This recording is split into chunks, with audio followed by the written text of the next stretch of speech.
आज मैं आपको मीनाक्षी देवी के मंत्र के विषय में बताने जा रहा हूँ। माता मीनाक्षी को भगवान शिव की अर्धांगिनी के रूप में जाना जाता है। कहा जाता है माता मीनाक्षी ही माता ललिता हैं, अर्थात माता त्रिपुर सुंदरी हैं। देवी की उपासना करने से अद्भुत शक्ति प्राप्त होती है, अद्भुत ऊर्जा प्राप्ति होती है।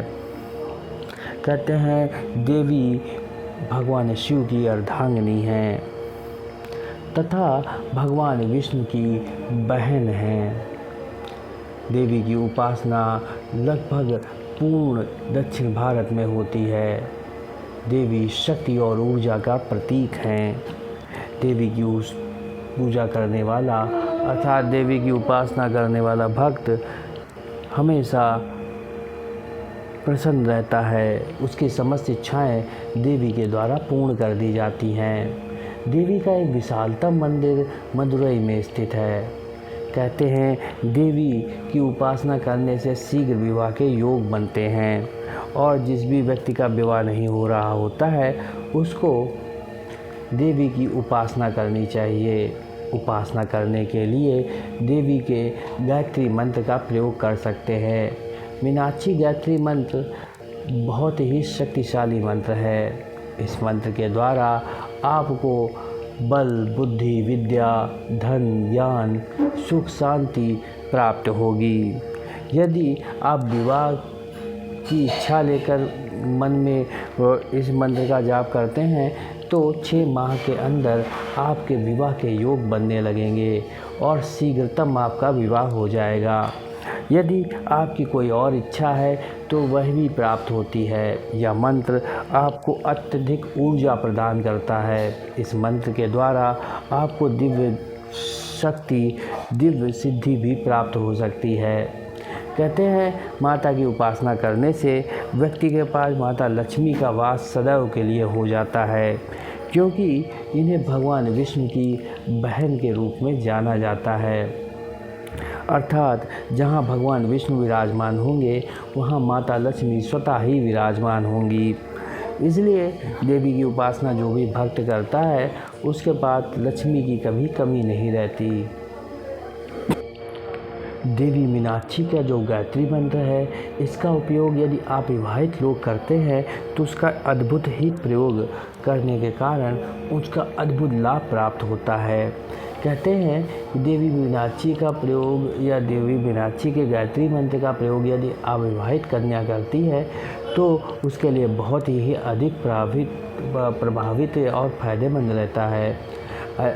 और जो अविवाहित कन्या या वर प्राप्ति के लिए या अपने मनपसंद वर प्राप्ति के लिए करता है तो वह भी पूर्ण हो जाता है।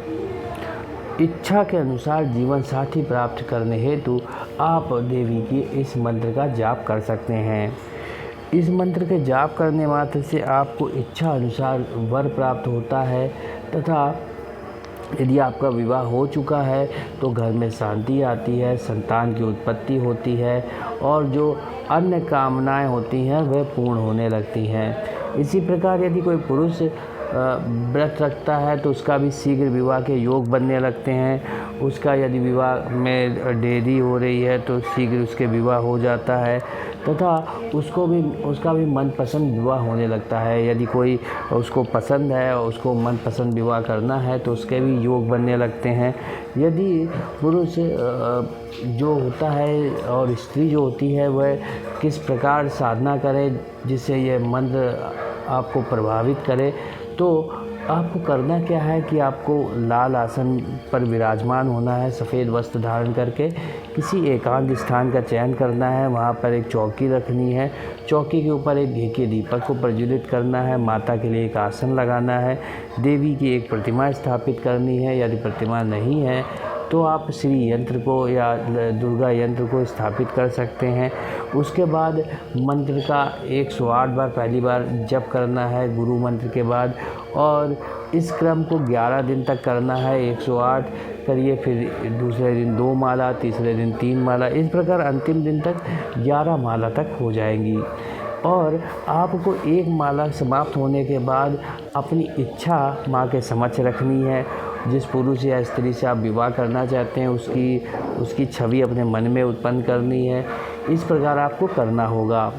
यदि आपके पास कोई स्त्री या पुरुष या प्रेम विवाह से संबंधित चीज़ें नहीं हैं तो आप माँ से केवल जिस प्रकार की स्त्री या पुरुष की इच्छा रखते हैं वह अपने मन में उत्पन्न कर सकते हैं। ऐसा करने से आपको मन के अनुसार चलने वाला जीवन साथी प्राप्त होगा जो आपकी समस्त इच्छाओं को पूर्ण करेगा और इसका प्रभाव आपको तुरंत देखने को मिल जाएगा। दूसरी बात यह है कि ये साधना आपको पूर्ण रूप से गुप्त रखनी है। इस साधना से संबंधित जो भी चीज़ें हैं वह गुप्त रखनी है, इसके विषय में कहीं बताना नहीं है। मीनाक्षी गायत्री मंत्र जो है बहुत ही प्रभावी मंत्र है, इसलिए इस मंत्र का प्रयोग बिना साधना के कहीं नहीं करना है, गुप्त रूप से प्रयोग करना है। मंत्र का जाप जो है वो उच्च स्वर में नहीं करना है। दूसरी बात यह है कि मंत्र का शुद्ध उच्चारण करना है, नहीं तो मंत्र से संबंधित जो फल है वो प्राप्त नहीं होगा। इसलिए इन सब बातों का ध्यान करते हुए आप पूर्ण रूप से साधना को कर सकते हैं। यदि आपका कोई प्रश्न है तो कमेंट करके अपने प्रश्न को पूछ लीजिए और चैनल को सब्सक्राइब करना ना भूलिए। और मीनाक्षी देवी से संबंधित कोई जानकारी चाहिए तो कमेंट अवश्य करिएगा।